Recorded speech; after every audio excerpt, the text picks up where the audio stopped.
राजस्थान में रहते हुए भी कम से कम 40% लोगों के घर में यह सब्जी बनती ही नहीं है, क्योंकि इसका स्वाद होता है कड़वा और कसैला। अगर आपके भी मन में ये सवाल है तो आज आपके भ्रम को दूर करने आई हूँ। आप सबको आपकी पूनम की तरफ से जय श्री राधे।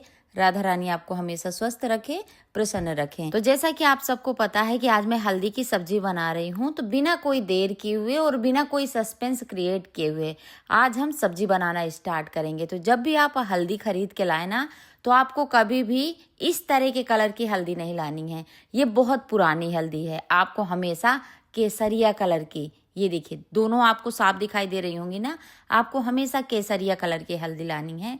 इसका छिलका बहुत सॉफ्ट होता है और ये हल्दी ताजी होती है। जिस हल्दी को अभी मैं पील कर रही हूँ ना, ये हल्दी पुरानी है, इसका छिलका भी मोटा हो गया है और हल्दी का कलर भी कम अच्छा है। आप जब भी हल्दी ला रहे हैं तो इस तरह से नेल से थोड़ा सा इसकी स्किन हटा के देख लें। ये अगर ताजी होगी तो स्किन फटाफट से निकल जाएगी। ये देखिए, और बिल्कुल अदरक जैसी सॉफ्ट होती है, एकदम इसके अंदर पानी भरा रहता है क्योंकि ये ताजी रहती है ना। तो यहाँ पर अब हमको क्या करना है, हल्दी को इस तरह से पील कर लेना है। हम सब्जी बनाएंगे तो इसका छिलका उतारना बहुत जरूरी है, नहीं तो ये रेशे फिर मुंह में आएंगे। तो आपको बहुत सिंपली इस तरह से चाकू लेना है और हल्के हाथों से चाकू को इस तरह से घुमाते जाना है और जितनी भी हल्दी छिल जाए उसको पानी में डालते जाना है, क्योंकि हल्दी अगर आपने छील के साइड में रख दी ना तो वो काली पड़ सकती है। तो आपको यहाँ पर पिलर का इस्तेमाल नहीं करना, नहीं तो ज़्यादा मोटी स्किन चल जाएगी। जब भी हम हल्दी का कोई भी काम करते हैं तो हमारे हाथ पीले होने लगते हैं। तो अगर आप चाहें तो हाथों में ग्लव्स पहन सकते हैं या फिर ऑयल लगा सकते हैं। इससे क्या होगा, हाथों में जो पीली परत लग जाती है ना, तो वो पीलापन नहीं आएगा। तो अब देखिए, मैंने हल्दी को छील के इस तरह से तैयार कर लिया है। पूरी हल्दी का आप कलर देख सकते हैं कितना बेहतरीन है। और जब हम ताज़ी हल्दी लाते हैं ना, तो इसकी सब्जी भी बहुत सॉफ्ट, बहुत स्वादिष्ट बनती है। अब हमको हल्दी को या तो छोटे छोटे टुकड़ों में काट लेना है या फिर इस तरह से लेना है कद्दूकस। और ये जो मोटा वाला भाग है ना, इस तरफ से हमको हल्दी को कद्दूकस कर लेना है। अब आप पतले वाले भाग से क्यों नहीं कद्दूकस करेंगे, आपके मन में ये अगर सवाल आ रहा है, तो सब्जी जब हम बनाएंगे ना और हल्दी अगर बहुत फाइन चॉप हुई और अगर आपने सब्जी बनाना स्टार्ट कर दिया, तब वो कढ़ाई की सरफेस से चिपकने लग जाएगी। तो इसीलिए आपको हल्दी को मोटे साइड से ग्रेट करना है या फिर हल्दी के छोटे छोटे टुकड़े काट लेने हैं। तो ये टिप आप ध्यान रखिएगा। तो यहाँ पर आप देख सकते हैं मैंने हल्दी को ग्रेट कर लिया है। ये देखिए थोड़े मोटे मोटे लच्छे हैं, इसी तरह की हमको हल्दी चाहिए थी। अब इस हल्दी की सब्जी में हमको अदरक और लहसुन थोड़ा ज्यादा क्वांटिटी में चाहिए। तो मैंने यहाँ पर करीब 3 से 4 गांठ अदरक की ले ली है, करीब 1-1 इंच की गांठ है। और इसी के साथ मैंने एक बड़ी पोथी लहसुन की छील के तैयार कर ली है। तो यहाँ पर देखिए, हमको अदरक अलग ग्रेट करना है और लहसुन अलग ग्रेट करना है। दोनों को आप फाइन चॉप भी कर सकते हैं या फिर ग्रेट भी कर सकते हैं या फिर मिक्सी जार में बिना पानी डाले पल्स मोड में दरदरा पेस्ट बना के तैयार कर सकते हैं। पर दोनों चीजें अलग अलग पीसनी है, ये ध्यान रहे। अब हमने गैस में कढ़ाई रख दी और यहाँ पर डाल दिया है आधा कप घी।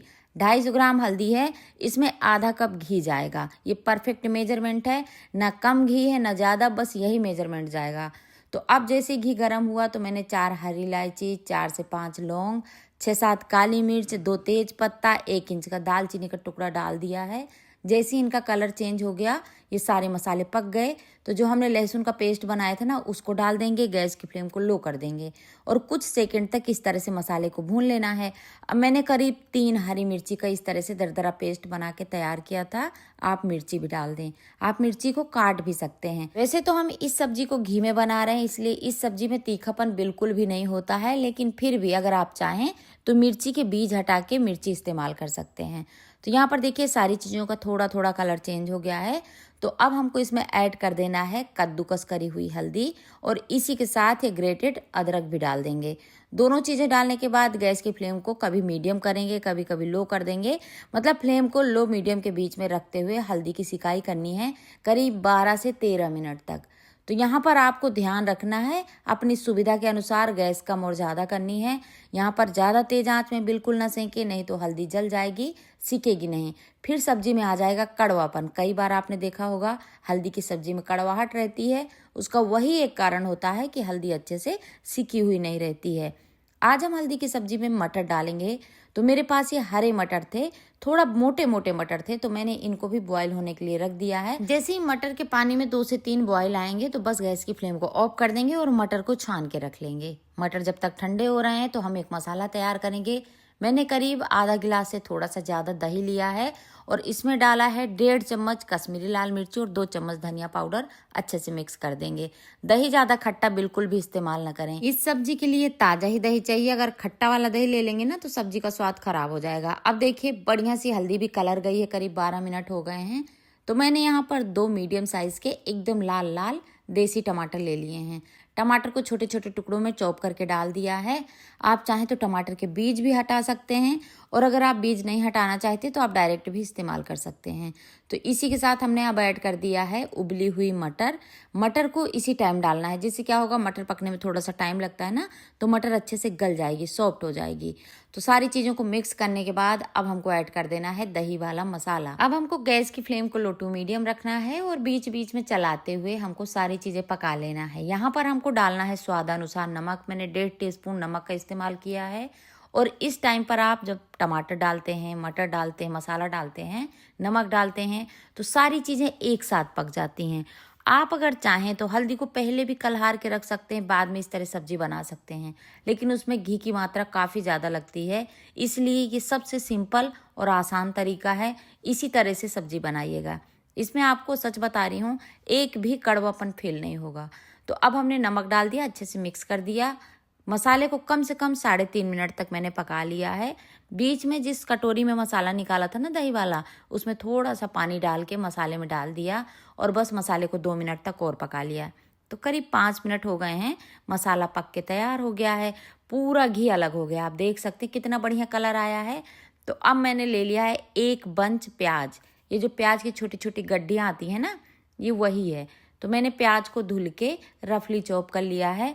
प्याज डाल देंगे। यहाँ पर सारी चीज़ों को फिर से अच्छे से मिक्स कर देंगे। प्याज ताज़ी थी तो प्याज में काफ़ी पानी निकल गया, ये देख सकते हैं आप। पहले सब्जी गाढ़ी दिख रही थी, अब सब्जी में ग्रेवी है। इस सब्जी को बिल्कुल गाढ़ा गाढ़ा मत बनाइएगा, क्योंकि ठंडी होने के बाद ये सब्जी काफ़ी गाढ़ी हो जाती है। तो अगर आप प्याज नहीं डाल रहे हैं या फिर प्याज ताज़ी नहीं है तो आप यहाँ पर 1.5 गिलास गुनगुना पानी ऐड कर दीजिएगा, क्योंकि यहाँ पर ग्रेवी डालना ज़रूरी है। तो अब देखिए मैंने सब्जी को 2 मिनट तक अच्छे से कलहा लिया था। 2 मिनट से ज़्यादा नहीं पकाना। और दूसरी तरफ मैं चाय भी बना रही हूँ। पता नहीं क्यों ठंड में मुझे बार बार चाय पीने की इच्छा होती है। जैसे किचन में आती हूँ ना तो बस फिर चाय बनाने का मन चल जाता है। तो चलिए कोई नहीं, मैं तो उधर चाय बना ही रही हूँ। इधर देखिए मैंने जब प्याज डाला ना तो केवल 2 मिनट के लिए सब्जी को कलहारा। प्याज को बहुत ज़्यादा गलाना नहीं है, नहीं तो सब्जी का स्वाद कम अच्छा हो जाएगा। अब लास्ट में इसमें धनिया पत्ती ऐड करेंगे और ये हमारी हल्दी की सब्जी बन के तैयार है। आप भी बिल्कुल इसी तरह से सब्जी बनाइएगा, ना तो इसमें कड़वाहट होगी ना कसैलापन होगा, और ये बहुत अच्छी लगती है। वैसे ये राजस्थान की फेवरेट सब्जी है। यहाँ पर आपको हर शादी ब्याह में, कोई भी पार्टी में, कोई भी फंक्शन में ये सब्जी देखने को मिल जाएगी। तो आप भी ठंड में कम से कम एक बार इस सब्जी का आनंद जरूर लीजिएगा। आप सबसे फिर मिलूंगी। जय श्री राधे।